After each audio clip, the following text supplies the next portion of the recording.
nhất thiết hữu vi pháp, như mộng huyễn bào ảnh, như lộ diệt như điện, ưng tác như thị quán.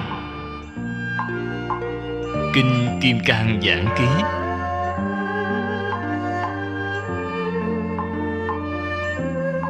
Tập 91. Người giảng Lão Pháp Sư Tịnh Không.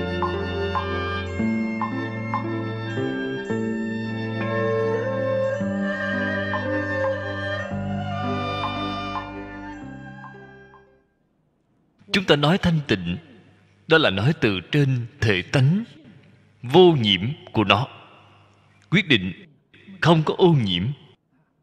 Không có ô nhiễm, nói nó là thanh tịnh. Ở chỗ này là nói nó bất động. Quả thật, tự tánh vốn dĩ là bất động.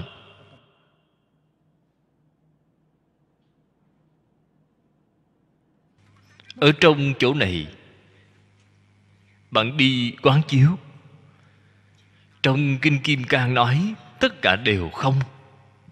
Bạn quán chiếu cái này. Hoặc giả quán chiếu phàm cái gì có tướng đều là hư vọng. Quán chiếu cái này cũng được.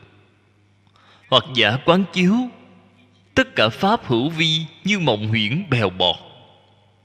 Đây đều là một ý nghĩa. Cho nên bất kỳ một câu kinh văn nào đều được. Nếu như ở chỗ này quán trí, chúng ta quán chiếu đây là trí huệ.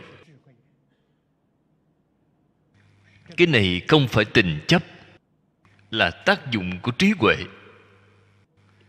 Thật sự thể hội được cùng với cảnh giới bên ngoài. Bạn đối với tâm tánh, đối với thực tướng, bạn đã có được một chút tin tức. Điểm này các đồng tu chúng ta có lẽ là có thể làm được.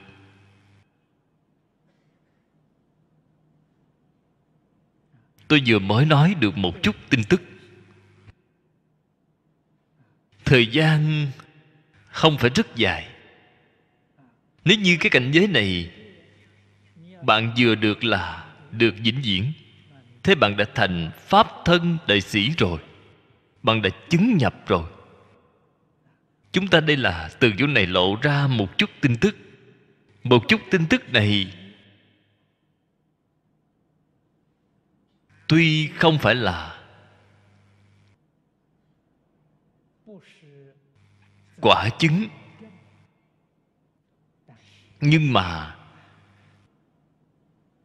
đã tương đối là không dễ dàng.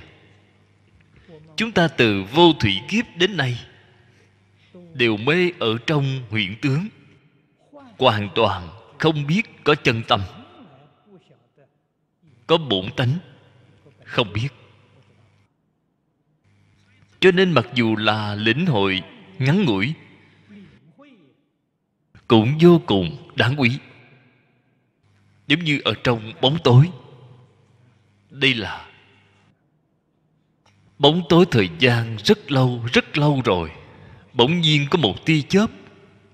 Cái ánh sáng đó tuy rất ngắn ngủi, nhưng vô cùng đáng quý. Cái đó chính là khi tâm địa bạn ở một niệm thanh tịnh, là một niệm tương ưng, phát ra ánh sáng đó.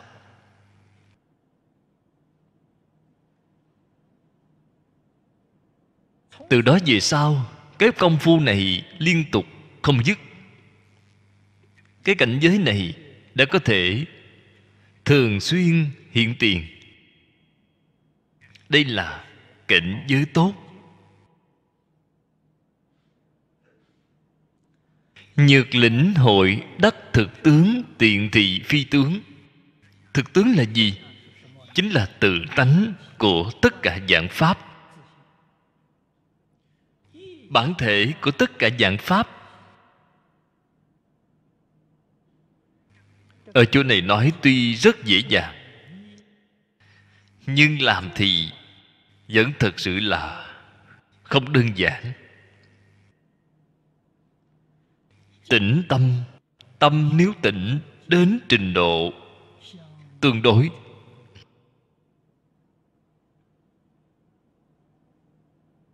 không phải đem ý nghĩ thô, vọng tưởng thô buông xả đi, thì cái tâm này của chúng ta liền tỉnh ngay. Cái tĩnh tâm đó không có tác dụng, không thể hội được. Nhưng mà người học giáo, giáo lý nhiều ít cũng có chút giúp ích. Giáo tông nói một sát na có tình trạng tương tục sanh diệt, nghiệp quả 900 lần. Cái lĩnh hội đó quả thật sự là nói, chính là thể hội được cái hình ảnh này. Cảnh giới chân thật, nếu như bạn nhìn thấy rồi, đó chính là trong kinh nói là Bồ Tát Bát Địa. Đó không phải Bồ Tát phổ thông. Nhìn thấy A La Gia thức. Chúng ta tâm thanh tịnh, tuy không thể nhìn thấy, giống như tiếp xúc được cái bóng vậy. Cổ nhân có thí dụ, giống như đốt lửa, tuy chưa có tiếp cận lửa, nhưng mà hơi ấm của lửa tiếp xúc được rồi. Chưa có tiếp xúc được lửa, nhưng tiếp xúc được hơi ấm. Chính là cái ý này. Bạn có thể thể hội tiếp xúc được một chút bầu không khí này. Cái bầu không khí này là rất đáng quý.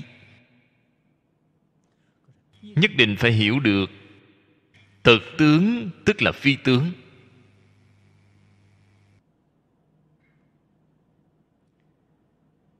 Chữ phi này là song phi. Nó không phải tướng trạng, cũng không phải là không ngơ.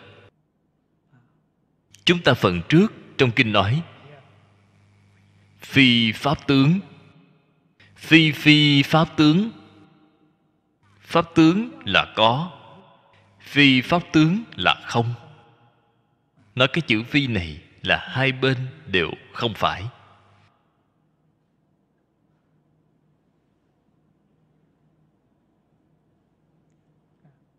Nhân thử tiện lĩnh hội đắc tâm trung, thiểu hữu tướng bất tướng. Bất tướng là không. Đây là nói ở trong tâm bạn hơi có một chút mảy may chấp trước, có cái có tướng, hoặc giả có cái không tướng. Thế là bạn đã trái lại với thực tướng rồi. Là bạn không thể nhìn thấy thực tướng. Thực tướng chính là chân như bổn tánh. Bạn không nhìn thấy tánh. Cho nên phàm phu chúng ta không nhìn thấy tánh. Vì sao vậy? Phàm phu chấp có. A-la-hán Bích Chi Phật cũng không thấy tánh. Nguyên nhân gì vậy? Họ chấp không. Họ chấp vào tướng phi pháp.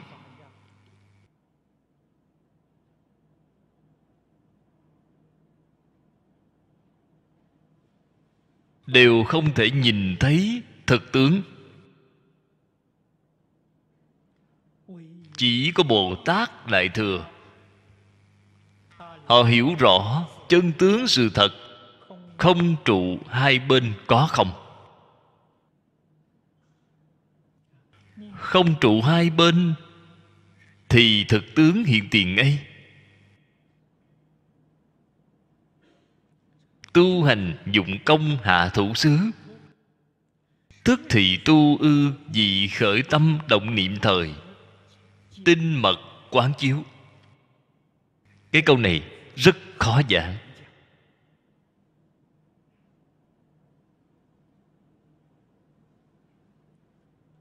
Vì thế đó, trên quán chiếu thêm một chữ tinh mật. có khởi tâm động niệm để quán chiếu không vậy? Vừa khởi tâm động niệm liền sai rồi. Họ có phải có quán, có chiếu không? Thật sự có. Nhưng mà họ không có khởi tâm, không có động niệm. Là giống như chiếc gương soi tướng cảnh giới bên ngoài vậy. Nó có chiếu hay không? Nó có chiếu. Nó cũng quán, nó cũng chiếu. Nhưng mà nó quyết định không có khởi tâm động niệm.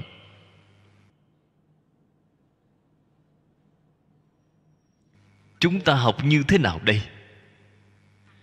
Trong lúc bản thân một niệm không sanh, cũng chính là nói tâm chúng ta rất thanh tịnh. Phải thường xuyên luyện như vậy. Không có vọng tưởng, không có phân biệt, không có chấp trước. Tâm rất thanh tịnh. Quán chiếu như thế nào? Mắt thấy sắc, tai nghe tiếng, sáu căn tiếp xúc cảnh giới sáu trần bên ngoài, biết rất rõ ràng, rất minh bạch. Cái lúc này gọi là quán chiếu. Động một niệm phân biệt là sai rồi, là rơi vào trong phạm vi của ý thức. Các vị phải biết một cái nguyên tắc: quán chiếu là không dùng tâm ý thức. Tâm là A Lại Gia, ý là Mạt Na, thức là ý thức thứ sáu. Không dùng tâm ý thức, cách không dùng như thế nào? Ý thức thứ sáu là phân biệt. Không phân biệt là không dùng ý thức thứ sáu. Thức thứ bảy là chấp trước. Không chấp trước là không dùng thức Mạt Na. Thức thứ 8 là hàm chứa chủng tử, cũng chính là chúng ta gọi là trí nhớ. Ta không dùng cái này, đó là không dùng thức thứ 8.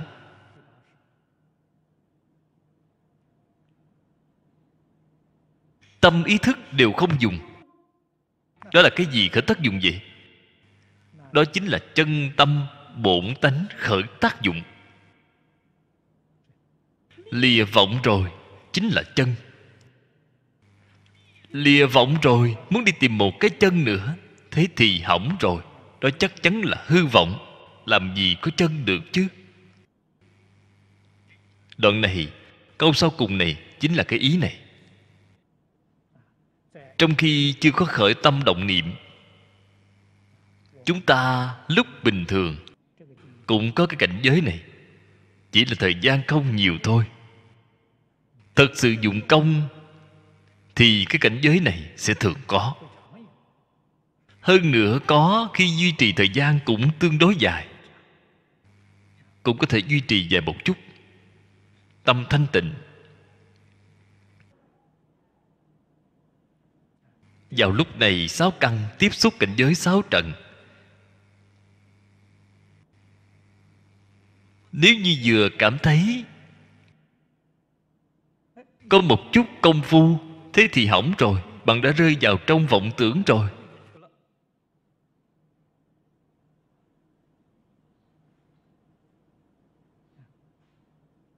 Cái tình trạng này chính là chỗ này nói tinh mật quán chiếu.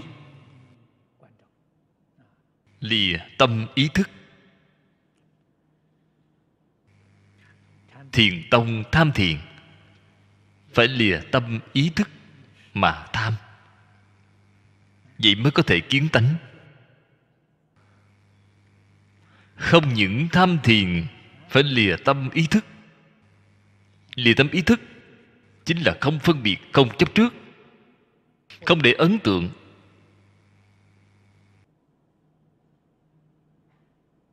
Nó là thuộc về chiếu kiến. Nghiên giáo cũng phải lìa tâm ý thức. Không lìa tâm ý thức không thể khai ngộ. Thiền tông gọi là khai ngộ, giáo hạ gọi là đại khai viên giải.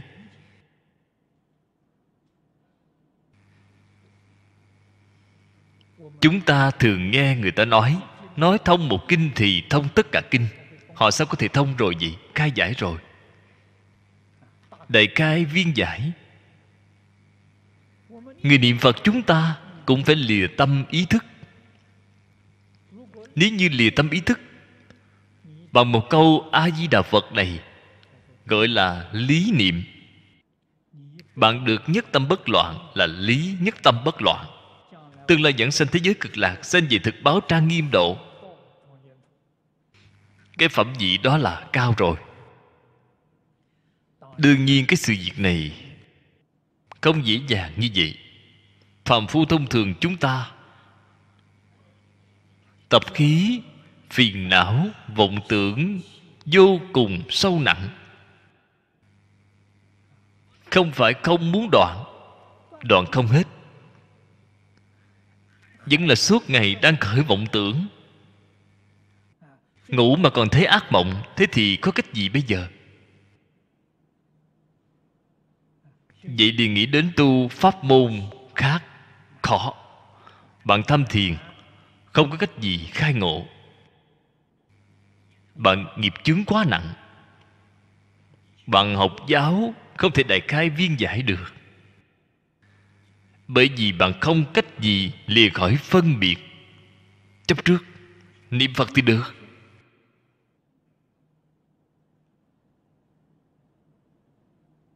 Niệm Phật tuy có vọng tưởng phân biệt chấp trước, cái Phật hiệu này công phu đắc lực rồi, có thể đem cái thứ này đè xuống cũng được.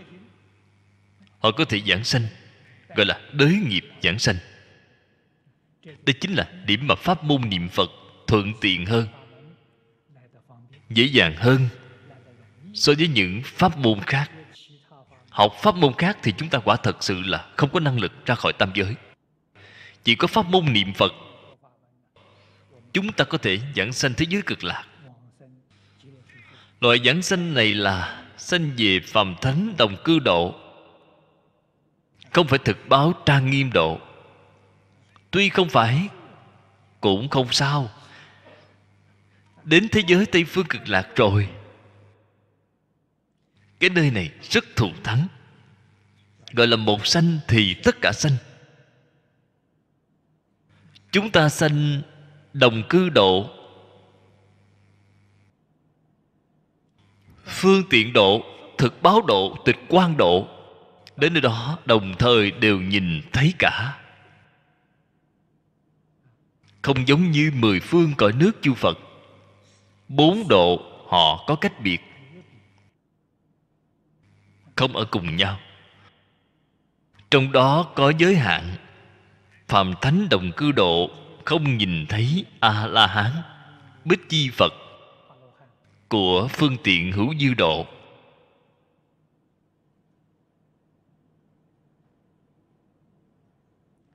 Chúng ta không nhìn thấy. Những bậc thánh La Hán của phương tiện hữu dư độ này không nhìn thấy Bồ Tát của thực báo độ. Nó có chướng ngại, có khoảng cách. Thế giới Tây Phương cực lạc không có. 4 độ sống cùng nhau, cho nên gọi là một sanh thì tất cả sanh. Chúng ta về thế giới Tây Phương, bạn có thể nhìn thấy La Hán, nhìn thấy Bích Chi Phật, nhìn thấy Bồ Tát. Mọi người hàng ngày sống cùng nhau. Cho nên cái thế giới này vô cùng đặc thù.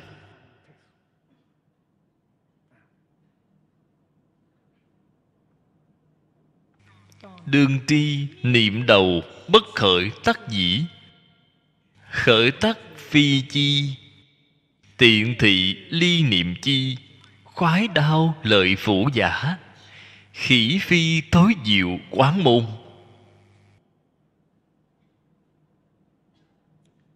Nguyên lý nguyên tắc mà trong Bát Nhã nói đã cao lại diệu.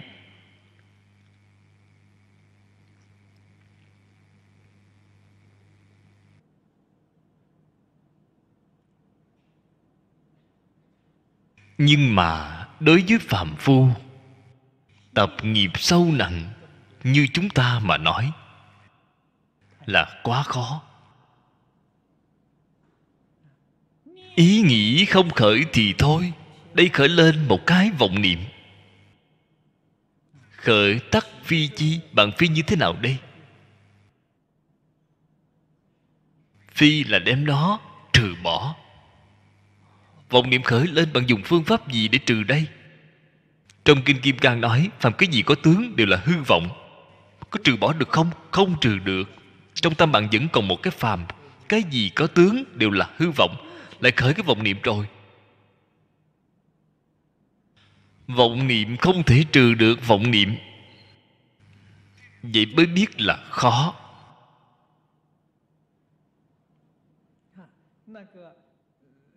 Giống như nguyên lý Phật nói trên kinh,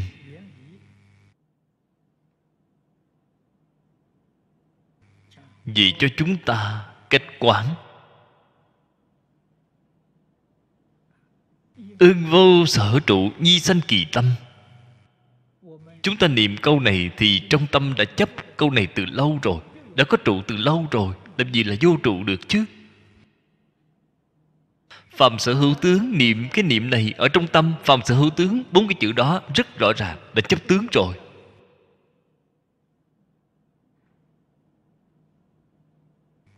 Khởi tâm đồng niệm đã chấp tướng rồi. Không có cách gì bảo là không chấp tướng. Mọi thứ đều không nghĩ thì lại chấp vào tướng không. Chấp tướng phi pháp. Sao có thể không chấp tướng? Thật sự không làm được. Cho nên bạn mới biết liệt khỏi pháp môn niệm Phật thì không được cứu rồi. Chỗ tuyệt diệu của pháp môn niệm Phật, khởi tắc phi chi. Phi chính là dùng một câu A Di Đà Phật. Vừa có ý nghĩ khởi lên thì ý nghĩ thứ hai là Nam Mô A Di Đà Phật là được rồi. Đem cái ý nghĩ đó quy về trong câu A Di Đà Phật. Vì chẳng phải là đã chấp tướng A Di Đà Phật rồi sao? Được, chấp tướng A Di Đà Phật có thể giảng sanh. Giảng sanh đồng cư độ, giảng sanh phương tiện độ, đều là người chấp tướng đi giảng sanh. Không chấp tướng giảng sanh là sanh thực báo độ, tịch quan độ. Thế nhưng các vị phải biết, tất cả pháp môn chấp tướng không thể thành tựu. Không những ở trong Pháp Đại Thừa bạn không thành tựu. Chúng ta ở trong Kinh Kim Cang phần trước đọc thấy, sơ quả tiểu thừa cũng không có phần, cũng không thể thành tựu. Sau khi chúng ta đem những đạo lý này, những chân tướng sự thật này làm cho rõ ràng, mới thật sự hoàn toàn khẳng định ngoài niệm A Di Đà Phật ra là không được cứu. Chúng ta như vậy mới quay trở lại hết lòng hết dạ niệm A Di Đà Phật. Đây không phải là Pháp Đại Thừa không tốt, Pháp Đại Thừa quá tốt, quyết định không làm được.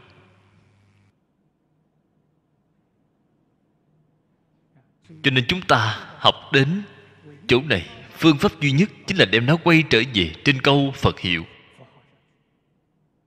quay trở về trên tịnh độ.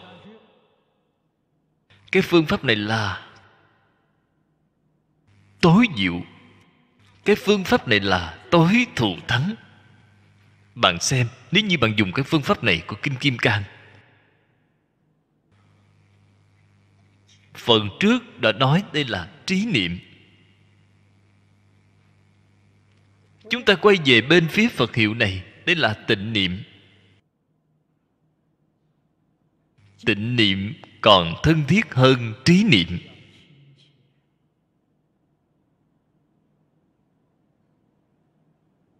Hiển thị sự thù thắng vô song của pháp môn Tịnh Tông.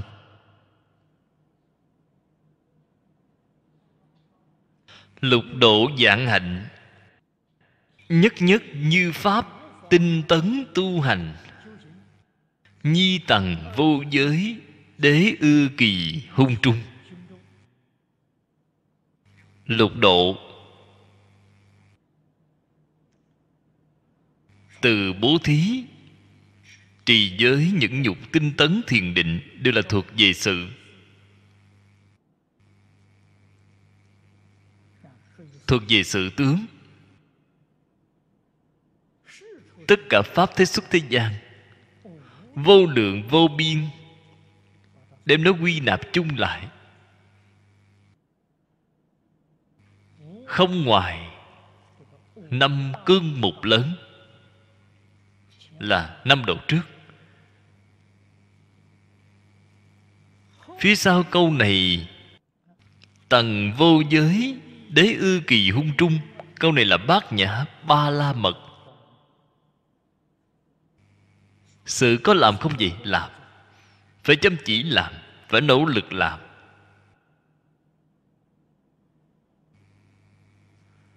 Tận tâm tận lực, đem nó làm cho tận thiện tận mỹ.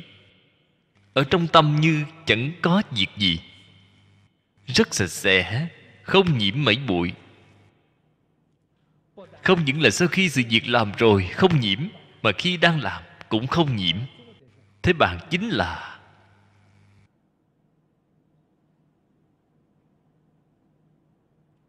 đang tu học Đại Thừa chân thật.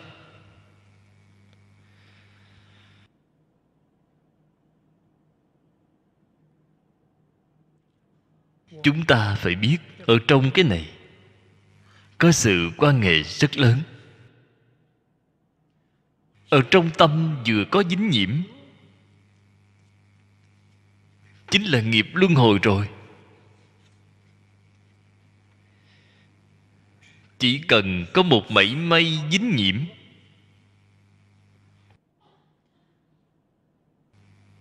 nếu như bạn làm nghiệp thiện, nghiệp thiện lợi ích chúng sanh, lợi ích xã hội, không phải vì tự lợi. Đây là nghiệp thiện. Ở trong Phật Pháp thiện và ác, phàm là việc lợi ích chúng sanh là thiện. Quả báo ở ba đường thiện. Nếu như có một niệm là vì bản thân, hoặc giả là vì đoàn thể nhỏ của ta, đây là tâm tự tư tự lợi. Đây chính là ác. Quả báo ở ba đường ác. Cho nên chỉ cần có một mảy may chấp tướng ở trong tâm, đều là nghiệp luân hồi.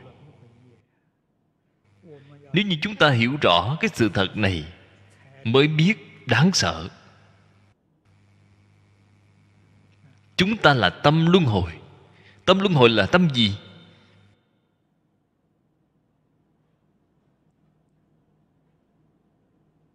Vọng tưởng phân biệt chấp trước. Đây là tâm luân hồi, gọi là ba tâm hai ý.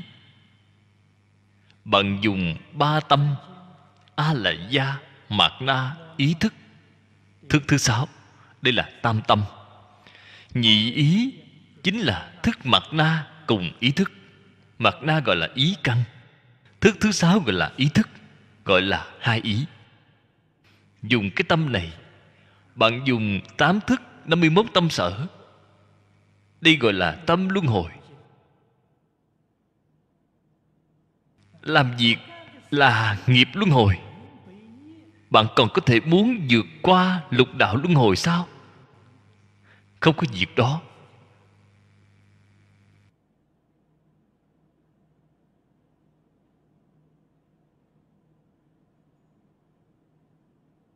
Không ra khỏi luân hồi thì thọ khổ không có cùng tận. Nói lời thành thật là quá đáng sợ. Nếu muốn đời này thoát khỏi luân hồi, bất kể bạn làm việc ở trong ngành nghề nào, bạn chỉ cần đem cái tâm đó thay đổi một chút, thì bất kỳ một ngành nghề nào cũng là sự nghiệp Bồ Tát. Bạn xem, cái đó lập tức liền chuyển rồi.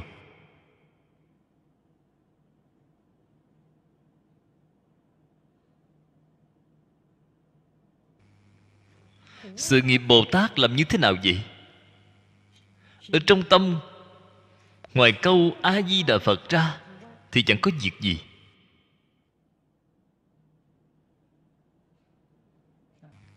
Ngành nghề ta làm, ta tận tâm tận lực làm đến tận thiện tận mỹ, phục vụ cho xã hội, phục vụ cho đại chúng.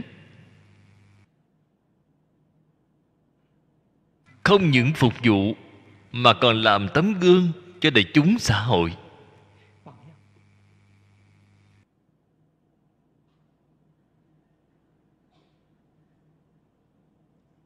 Cái sự nghiệp này liền biến thành sự nghiệp Bồ Tát.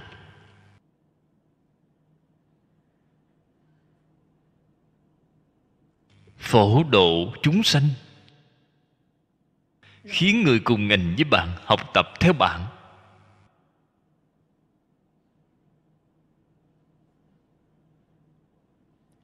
Ở trong công việc,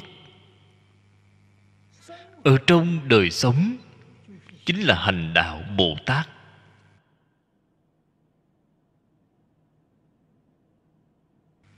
Đạo Bồ Tát, sự nghiệp Bồ Tát không có lìa khỏi phạm vi đời sống thường ngày chúng ta. Chúng ta cái quan niệm này có thể chuyển lại được không?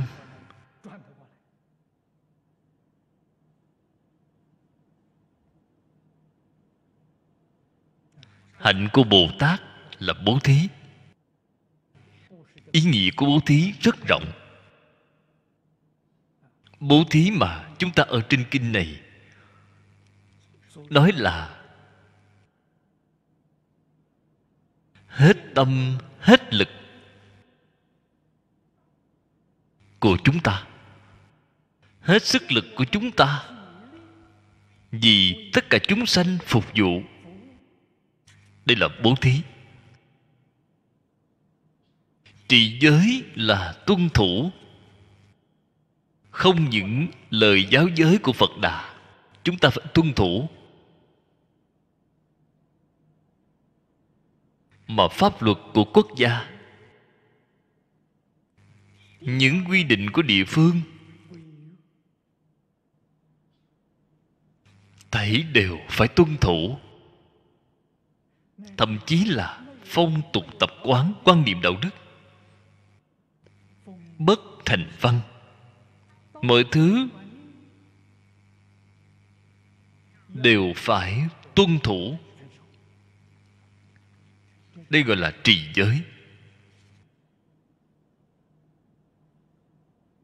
Nhẫn nhục chính là phải có tâm nhẫn nại. Đối với người, với sự, với vật, phải nhẫn đến được, phải có thể nhẫn.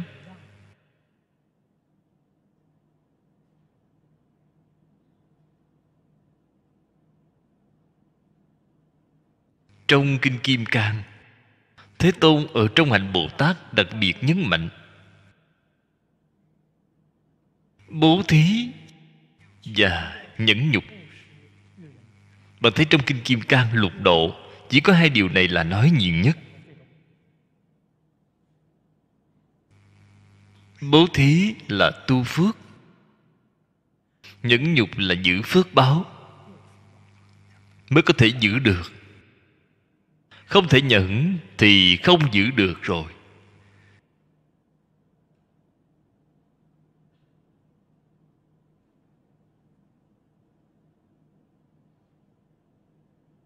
Tôi còn nhớ năm xưa đọc sách, bây giờ tên tuổi của triều đại đều quên mất rồi, có ghi chép như vậy.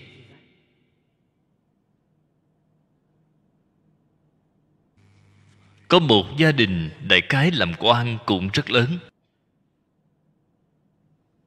dường như là cửu đại đồng đường. Đây thật sự không dễ dàng, cho nên hoàng đế cũng biểu dương. Họ là cửu đại đồng đường, gia tộc lớn. Trong nhà từ trên xuống dưới, đại khái tổng cộng có một vài trăm người, là Cửu Đại Đồng Đường. Hoàng đế đến nhà của họ để viếng thăm. Trong nhà các anh nhân khẩu nhiều như vậy, anh dùng phương pháp gì có thể điều hòa cái nhà này trên dưới hòa hợp tốt như vậy? Vị tiên sinh già này rất thú vị, đã cầm bút viết lên hơn 100 chữ nhẫn, tặng cho hoàng đế. Hoàng đế vừa xem thấy liền cười to, là nhẫn, nhẫn nhục. Chung sống với đại chúng, không nhẫn được là bạn xong rồi.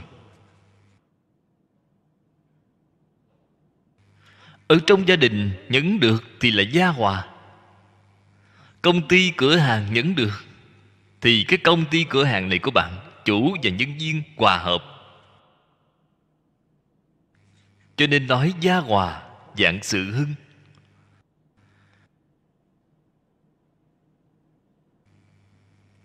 Lão tiên sinh này trả lời hoàng đế rất thú vị, đã viết hơn 100 chữ nhẫn.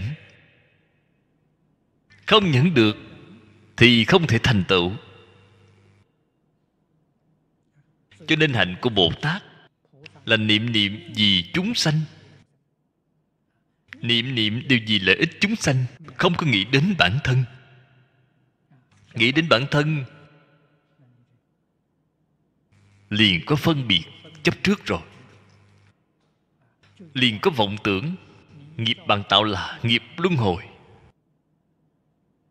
Ở trong luân hồi, nhân quả vô cùng đáng sợ. Không nên cho rằng việc mình làm là nghiệp thiện, việc tốt, việc tôi làm là Phật sự. Nếu như bạn không đem xử lý mọi thứ làm rõ ràng,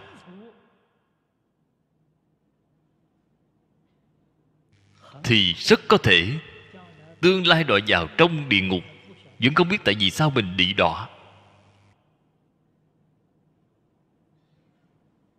Sự việc này các vị có thể thử xem. Pháp Sư Quán Đảnh, Đại Thế Chí Bồ Tát Niệm Phật Viên Thông Chương. Pháp Sư Quán Đảnh ở phần sau bản chú giải này nói ra người niệm Phật có 100 loại quả báo khác nhau. Có người niệm Phật giảng sanh thế giới cực lạc thành Phật rồi, thượng thượng phẩm giảng sanh, sanh về bên đó liền thành Phật ngay. Có người niệm Phật A Di Đà đọa lạc vào trong địa ngục.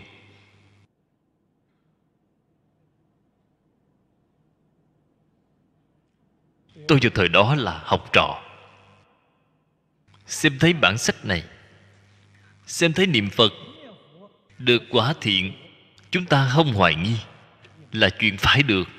Niệm Phật đọa địa ngục thì tôi không cách gì lý giải được.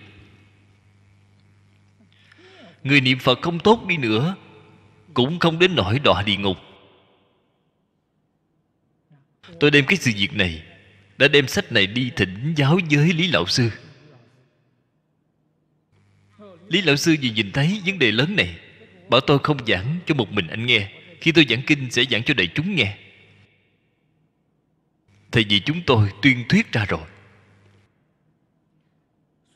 Tuy trong miệng niệm Phật, mà trong tâm đem Phật Pháp làm việc kinh doanh để tự tương tự lợi, vậy là đọa địa ngục. Cái này tội nặng.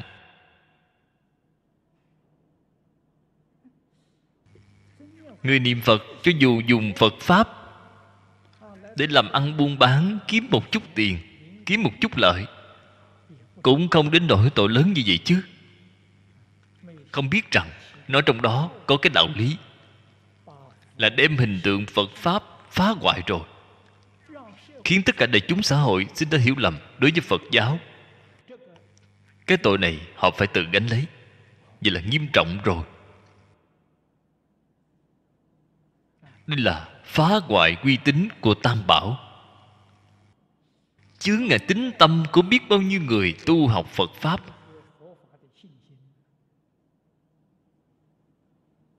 Họ phải gánh lấy nhân quả lớn như vậy. Vì chúng ta thử nghĩ, đọa địa ngục là phải rồi, không có gì để nói. Cho nên ở trong cửa Phật, từng ly từng tí, chúng ta không thể không cẩn thận, không thể không thận trọng.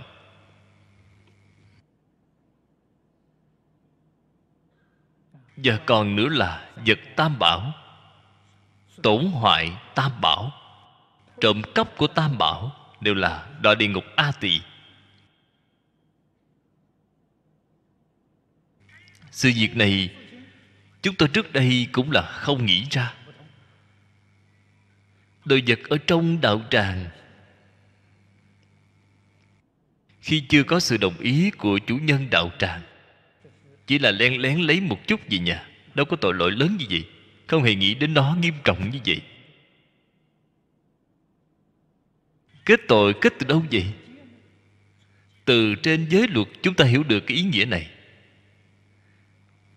Người bình thường trộm đồ vật của một người, bạn trộm càng nhiều thì bạn thiếu chỉ một người đó.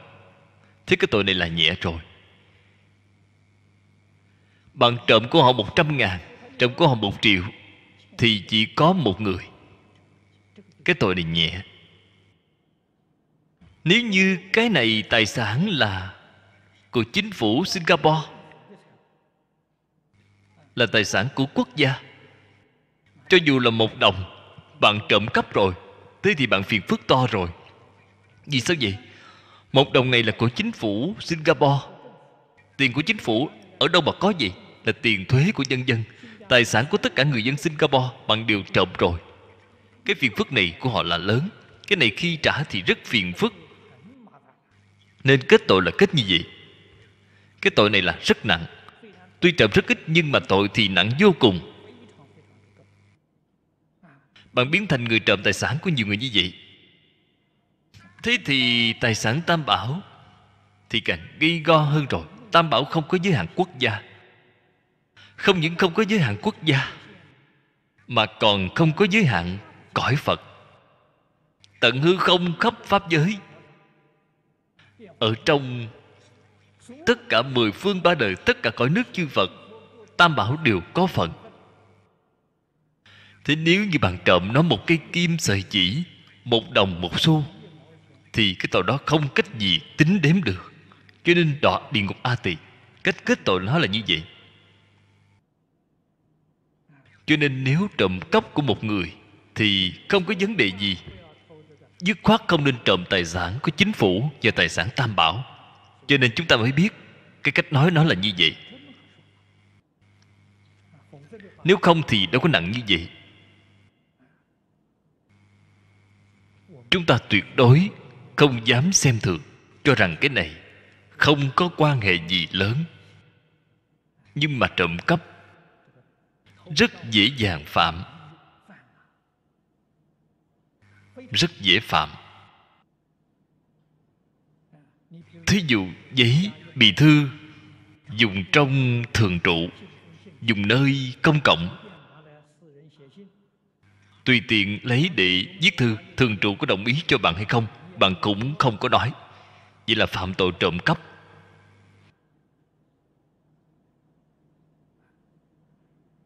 Thật sự là phải vô cùng thận trọng, cẩn thận.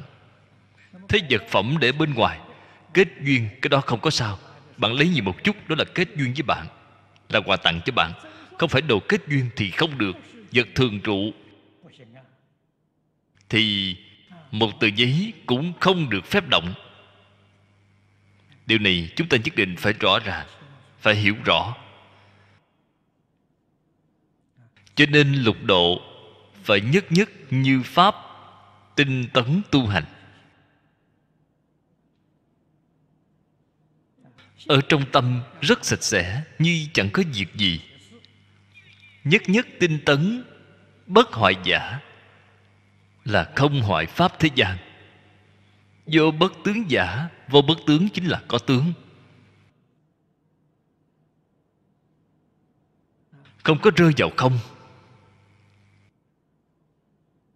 Trong tâm giống như chẳng có việc gì, không chấp. Đây chính là vô trụ. Phần trước là nói ưng vô sở trụ, vô tướng giả. Như vậy mới không trụ hai bên có không.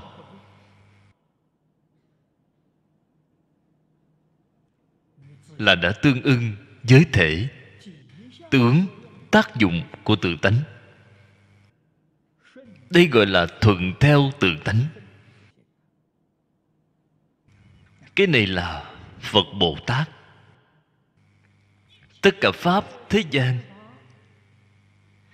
việc đến thì ứng, sự việc đến rồi thì làm, việc xong rồi thì nghĩ. Nghĩ là trong tâm không có chấp trước. Việc đến rồi, rất nhiều việc cần phải dùng suy nghĩ. Chúng ta là dùng suy nghĩ. Cần dùng lao lực thì chúng ta dùng lao lực, tận tâm tận lực làm tốt sự việc này. Sau khi việc làm xong rồi, ở trong tâm một chút dấu vết cũng không có, rất sạch sẽ. Vậy thì đúng. Cái này chính là ương vô sở trụ, nhi sanh kỳ tâm.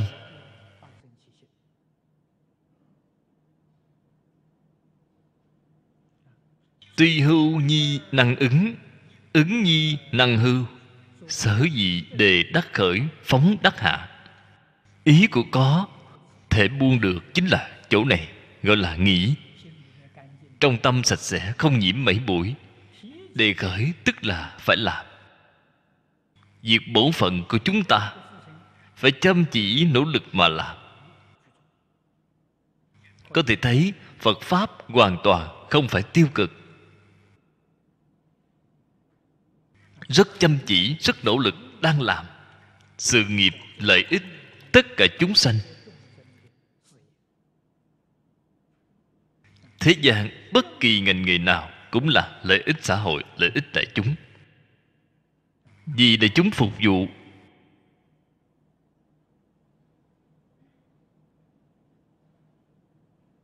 Như thị cửu cửu, thể hội tứ cứu giai ly chi nghĩa, thú nhi lực hành chi.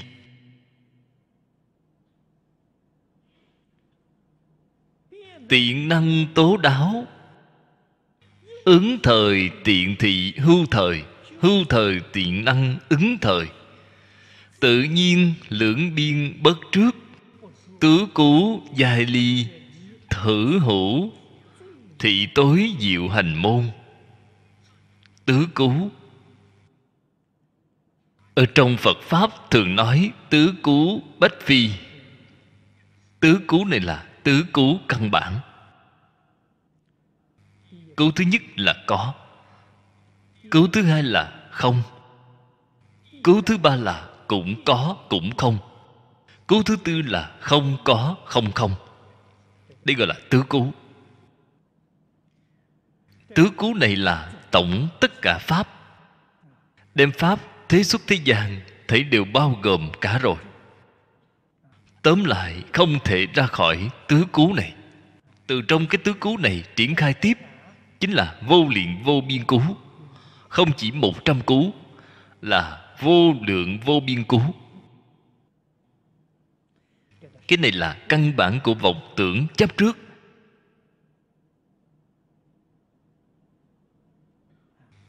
Bát Nhã phá cái này.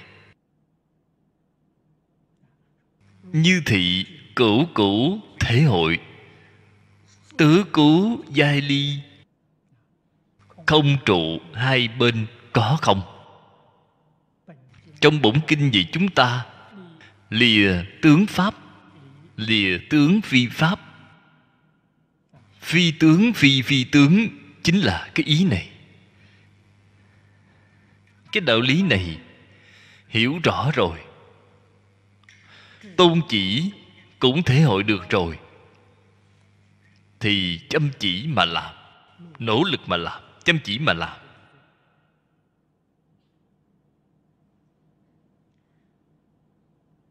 Lực hành chính là ở trong đời sống, ở trong công việc, ở trong đối nhân sự thế tiếp vật.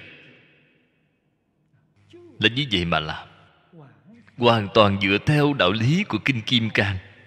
Lời dạy của Kinh Kim Cang, chúng ta như vậy mà làm. Thế nhưng phần trước 4 chữ đó rất quan trọng. Cửu cửu thể hội, bạn mới có thể được thọ dụng.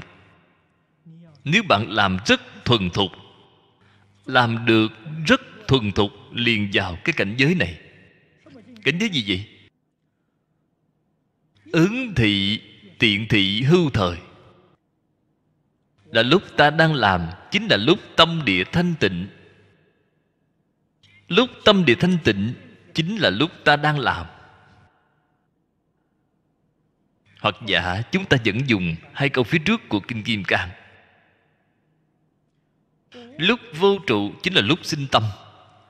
Lúc sinh tâm chính là lúc vô trụ. Vô trụ chính là ở trong tâm rất sạch sẽ, không nhiễm mảy bụi. Sinh tâm chính là mọi việc đều phải đi làm. Khi làm chính là lúc không nhiễm. Lúc không nhiễm chính là lúc làm. Là một, không phải hai. Sinh tâm với vô trụ là một, không phải hai. Đến cảnh giới này là bạn đã vào rồi, đã khế nhập rồi. Chúng ta thông thường nói chứng quả, chứng nhập rồi. Nếu như vô trụ cùng sinh tâm vẫn là hai sự việc, vậy là bạn chưa có vào. Cần phải là dung hợp thành một sự việc. Bạn vào cảnh giới rồi. Cái cảnh giới này chính là thấy thực tướng, cũng chính là minh tâm kiến tánh. Đã vào cảnh giới của Bồ Tát rồi. Phương pháp vào là cửu cửu thể hội. 4 cái chữ này rất là ý vị. Nếu như là hữu ý, đem vô trụ sanh tâm dung hợp với nhau thành một, là do bạn hữu ý. Đó chắc chắn vẫn là hai sự việc, tuyệt đối không phải một sự việc. Là vào cảnh giới này một cách rất tự nhiên. Cho nên cửu cửu thể hội nhất định là tự nhiên làm được. Cho nên phía dưới nói tự nhiên không chấp hai bên, không có một mảy may ý thức ở trong đó. Ta hữu ý làm như vậy là đã trụ tướng rồi. Nếu ta nương theo Kinh Kim Cang mà làm, là bạn đã trụ tướng rồi. Quyết định không được có cái ý niệm này. Sống đời sống như vậy, thế bạn chính là chuyển phàm thành thánh. Không những là chuyển lục đạo, nó thực ra là chuyển 10 pháp giới thành nhất chân pháp giới. Chuyển triệt để rồi. Tự nhiên không chấp hai bên, tứ cứu đều lìa. Đó là pháp hành tối diệu. Câu phía dưới, đây là tôi thêm vào. Hưởng thọ cao nhất của đời người là như thị, nhi thị. Tôi năm ấy vừa mới tiếp xúc Phật Pháp, thầy của tôi đem Phật Pháp giới thiệu cho tôi, nói Phật Pháp là sự hưởng thụ cao nhất của đời người. Tôi nghe đến câu nói này, mới vào cửa Phật. Cho nên tôi không phải là tiếp dẫn thông thường, là lão sư nói cho tôi biết Phật Pháp mới là sự hưởng thụ cao nhất của nhân sanh. Thế tôi đương nhiên muốn sống hưởng thụ cao nhất, cho nên mới vào trong cửa Phật để tìm. Quả nhiên tìm được rồi, không hề sai. Cho nên tôi vô cùng cảm ơn thầy. Niệm niệm không quên thầy. Thầy chỉ cho tôi con đường này là chính xác. Nhược tri nhất thiết pháp, thực diệt phi thực, phi thực nhi thực. Tiện tri nhất thiết pháp tướng, tức phi tướng, phi tướng nhi tướng hỷ. Đoạn này vô cùng quan trọng. Đoạn này là trí huệ. Cũng chính là chúng ta nói là nhìn thấu. Phần trước thì chúng ta buông xả. Ở trong tâm không nhiễm mây bụi là buông xả. Tại vì sao chúng ta không buông xả được vậy? Bởi vì chưa có nhìn thấu. Không biết cái thế gian này tất cả pháp là giả. Không biết tất cả pháp là không. Không biết. Cho rằng tất cả pháp này là chân thật. Vì là nhìn thấy sai rồi. Đây là một cái quan niệm sai lầm căn bản. Cũng cho rằng cái thân tâm của mình là thật.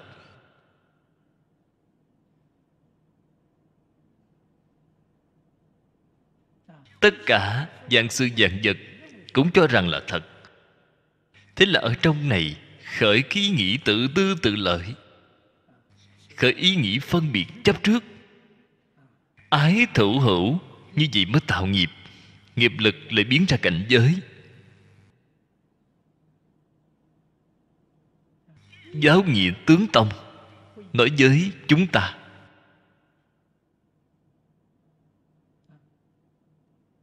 tất cả dạng tướng này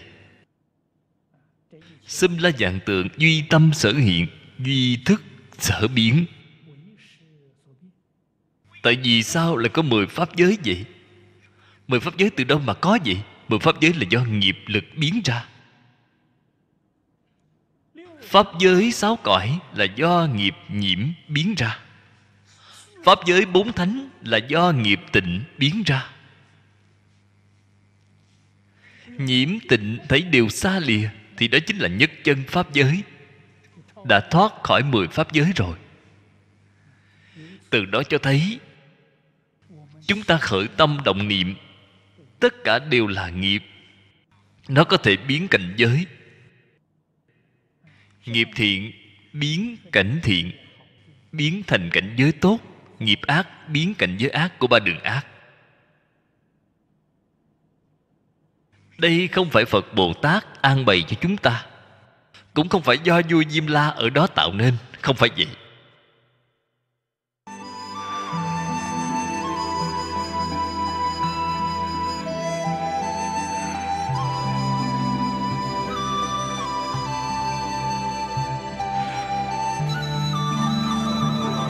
Cẩn dịch Viên Đạn Cư Sĩ, Vọng Tây Cư Sĩ, Vọng Tây Cư Sĩ @gmail.com. Người đọc Hạnh Quang. Phát tâm cúng dường do gia đình Phật tử Thiện Đức thành kính cúng dường.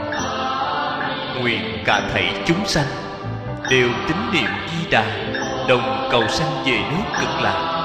Nguyện đem công đức này trang nghiêm cõi nước Phật, trên đền 4 ơn nặng, dưới cứu khổ 3 đường.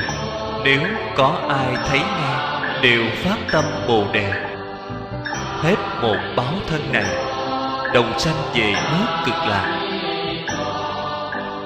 Nam Mô A Di Đà Phật.